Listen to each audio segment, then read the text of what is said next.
और अब खबरें विस्तार के साथ। मुजफ्फरनगर के राजकीय इंटर कॉलेज के मैदान में चिकित्सा स्वास्थ्य व परिवार कल्याण विभाग के द्वारा सांसदीय स्वास्थ्य मेले का आयोजन किया गया। उत्तर प्रदेश के मुख्यमंत्री योगी आदित्यनाथ ने आज देवबंद में एटीएस कमांडो सेंटर का शिलान्यास करके बड़ी सौगात दी है। योगी आदित्यनाथ ने साफ तौर पर कहा कि एटीएस कमांडो सेंटर अपना आतंकवाद का काम तमाम करने और उन्हें ठोकने के लिए किया जा रहा है। उन्होंने कहा कि सरकारी योजनाओं का बिना भेदभाव के सभी को लाभ मिलना चाहिए, लेकिन सुरक्षा से खिलवाड़ किसी भी कीमत पर बर्दाश्त नहीं होगा। उन्होंने कहा कि यह एटीएस कमांडो सेंटर केवल देवबंद और सहारनपुर के लिए ही नहीं बल्कि पूरे पश्चिमी उत्तर प्रदेश की सुरक्षा के लिए स्थापित किया जा रहा है। मुख्यमंत्री योगी आदित्यनाथ ने जहां सरकार की उपलब्धि को गिनवाया तो वहीं सपा पर जमकर कटाक्ष किए। प्रदेश के मुख्यमंत्री योगी आदित्यनाथ आज हेलीकॉप्टर के द्वारा सहारनपुर जनपद के देवबंद तहसील में गुनारसी से पहुंचे, जहां से वह जड़ौदा जेट कार द्वारा पहुंचे। यहां पर मुख्यमंत्री योगी आदित्यनाथ ने काम भी और लगाम भी के तहत यहां 199 करोड़ रुपए की योजनाओं का शिलान्यास किया, तो वहीं एटीएस कमांडो सेंटर का भी शिलान्यास आतंकियों को ठोकने के लिए किया। उन्होंने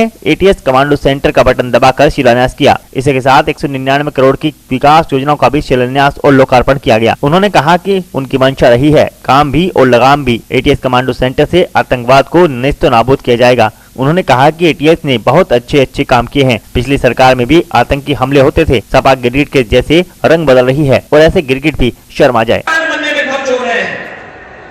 फायर स्टेशन के बनाने में, विश्वविद्यालय के बनाने में, एटीएस सेंटर के निर्माण में खर्च हो रहा है। ये पैसा पहले कहां जाता था?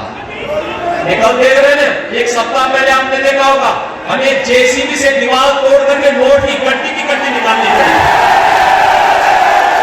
आज देखिए हमने नाम नहीं लिया था, हमने नाम नहीं लिया, लेकिन कहते हैं कहावत है चोर की दाढ़ी में तिनका। जब एक पैसा निकाला जा रहा था जो गरीबों का पैसा लूट करके पिछली सरकारों ने भर करके दीवारों के अंदर भरा हुआ था, तो सबसे पहले बुरा लगा था समाजवादी पार्टी के बबुआ को। कहते थे कि ये पैसा क्यों निकाला? भैया बहनों, उनकी पीड़ा गरीब के साथ नहीं, नौजवान के साथ नहीं, महिलाओं के साथ नहीं, किसानों के साथ नहीं, उनकी पीड़ा तो माफियाओं के साथ में है। जब माफियाओं पर बुलडोजर चलता है तो इनको पीड़ा होती है। जब माफियाओं के खिलाफ कार्रवाई होती है इनको पीड़ा होती है। जब कावड़ यात्रा चलाई जाती है तो इनको पीड़ा होती है। जब राम मंदिर का निर्माण प्रारंभ होता है तो इनको पीड़ा होती है।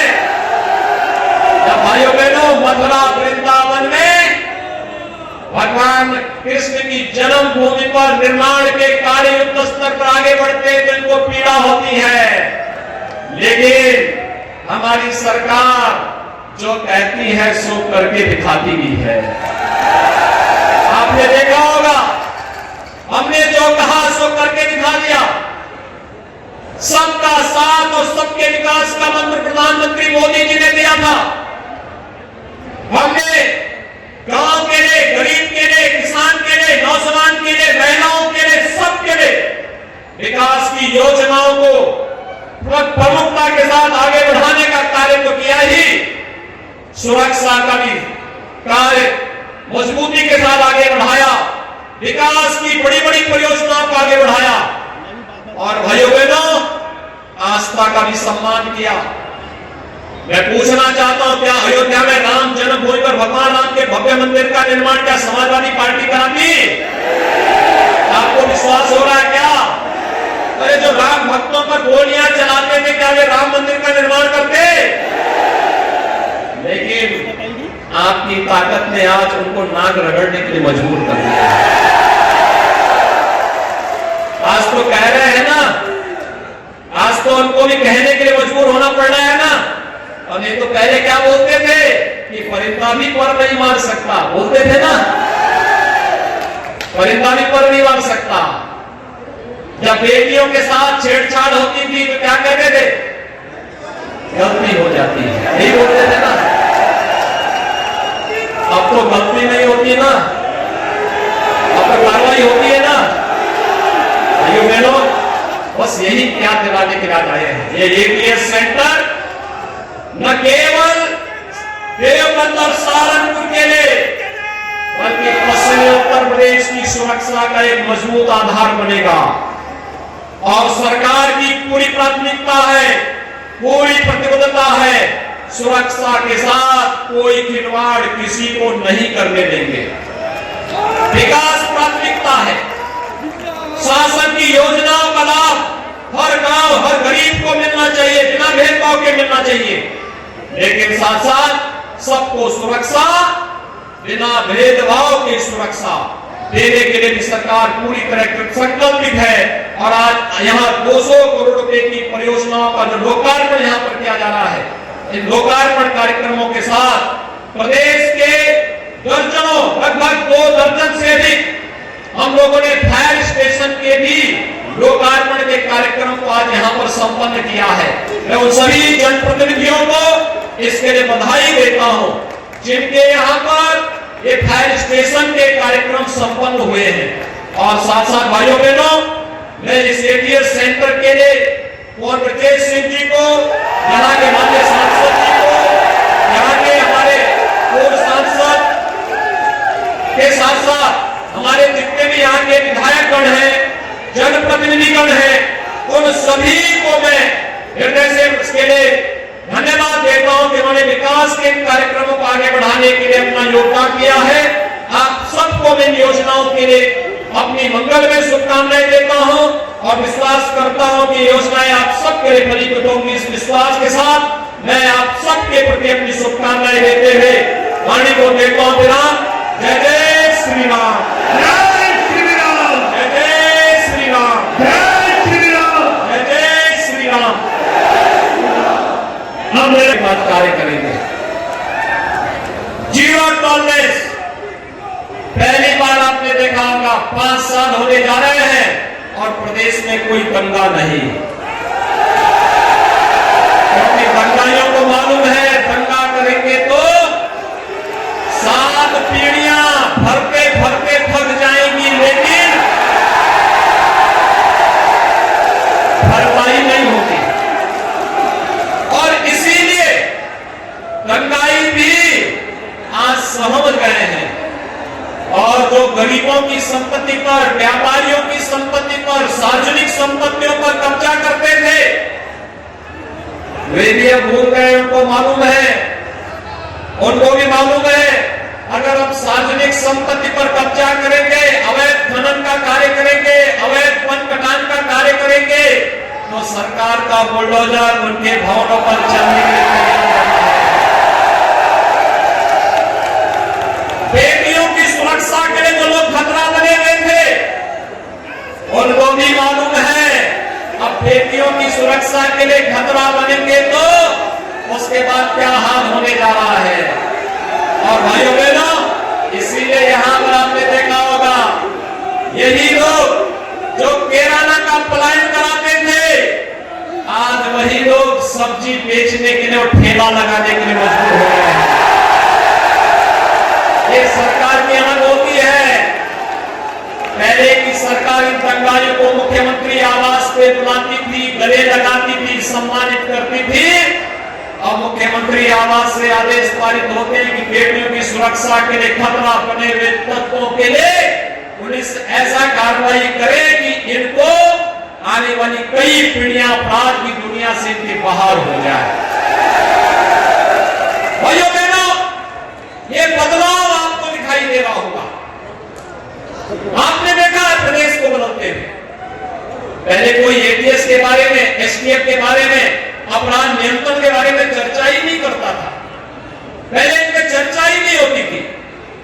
अभी पिछले दिनों हम लोग आए थे माननीय गृह मंत्री जी के साथ में और सहारनपुर कमिश्नरी की दशकों से मांग थी कि सहारनपुर में एक विश्वविद्यालय होना चाहिए।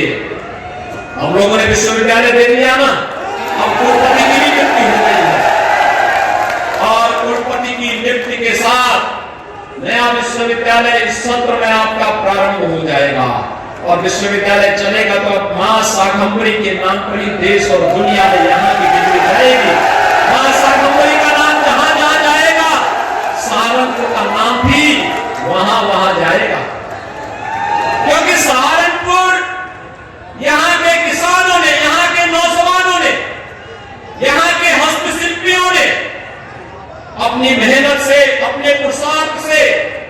सहारनपुर को एक पहचान दिलाई।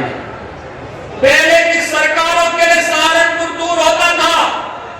5 साल में से अखिलेश यादव सहारनपुर में बामुश्किल एक बार भी नहीं आए होंगे। और भाइयों बहनों, मैं सहारनपुर की इस 5 साल में दर्जनों यात्रा कर चुका हूं,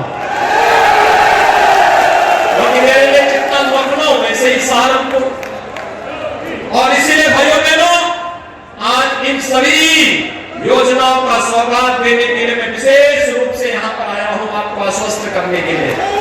पहले की सरकार आतंकवादियों को, मुकदमों को वापस देती थी और हम आतंकवादियों को ठोकने के लिए ये देश का सेंटर है। उनको ठिकाना लगाने के लिए सेंटर बनाए जा रहे हैं। अगर देश के खिलाफ साजिश करोगे, हमारे नागरिकों की सुरक्षा के लिए खतरा बनोगे, तो हमारे कमांडो तुम्हें निकाल करके कहीं भी छुपोगे, ओसामा बिन लादेन की तरह कहीं भी छुपे रहोगे, तुम्हें निकाल करके हमारा काम तमाम करने का कार्य करेंगे। और इसलिए ये सेंटर, यहाँ पे हमारे 56 कमांडो हमेशा तैनात रहेंगे।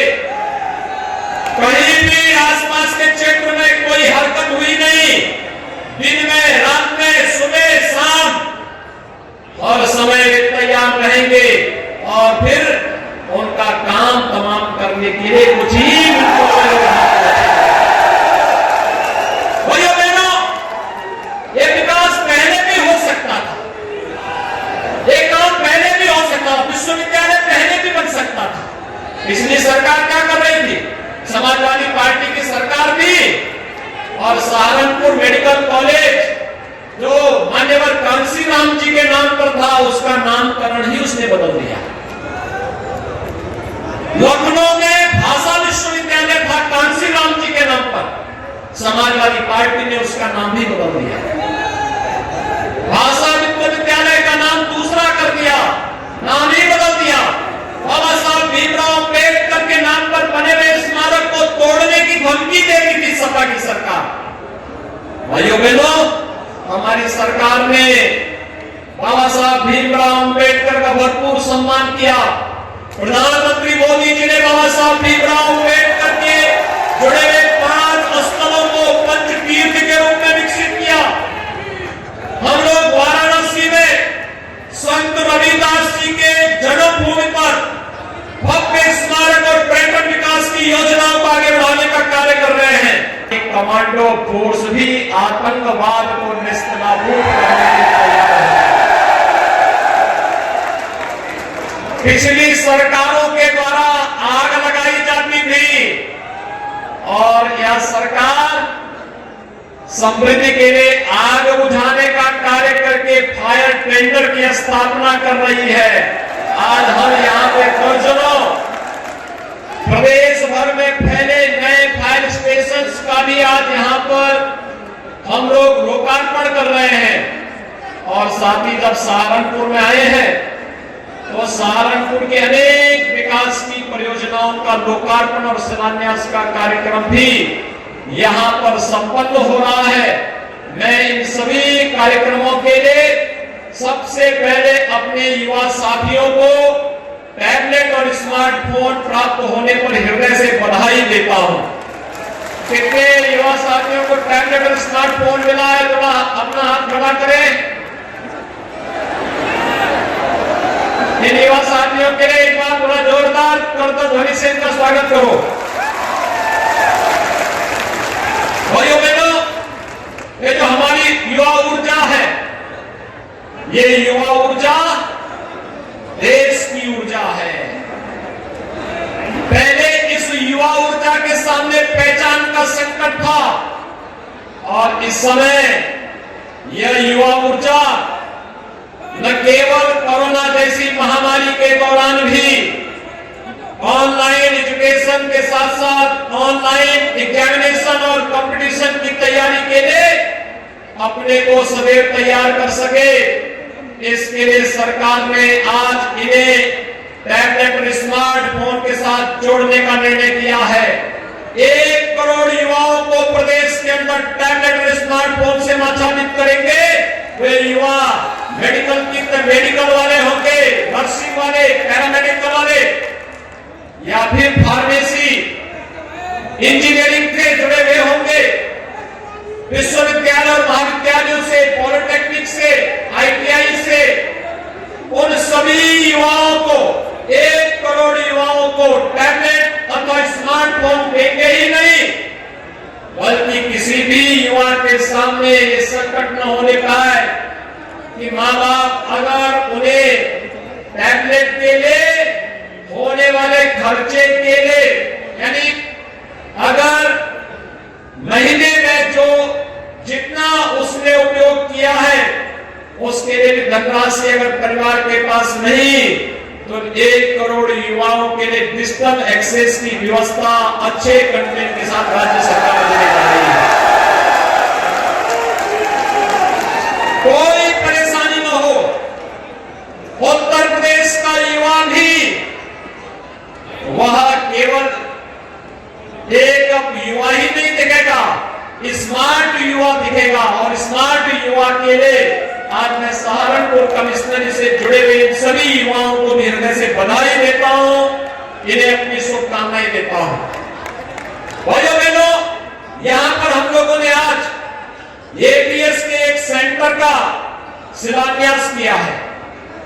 भाइयों बहनों, ये APS का सेंटर आप सब जानते हैं, Uttar Pradesh anti terrorist squad, इसने बहुत अच्छे काम किए हैं।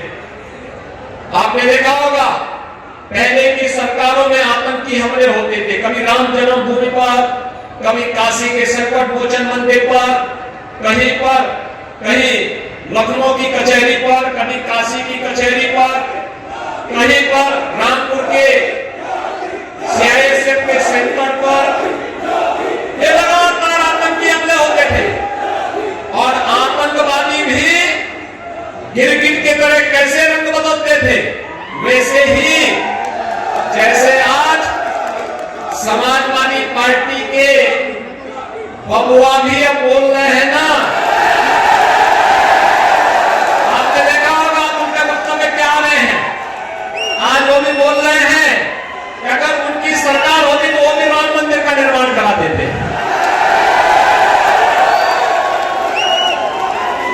अब उनको सपने भी बहुत आ रहे हैं, और सपने भी इस कदर आ रहे हैं कि सपने में आकर भगवान कृष्ण भी उनको कोस रहे हैं कि अबे नालायकों, जब सरकार मिली थी तब कोसी कला का दंगा करवा रहे थे, तब जवाहर बाग का दंगा करवा रहे थे, तब मुजफ्फरनगर का दंगा करवा रहे थे, और जब सत्ता मिली थी तब राम भक्तों पर भी गोलियां चला रहे थे। राम मंदिर का निर्माण जिनको करना है वो तो कर ही रहे हैं, कम से कम एक बार माफी तो मांग लो।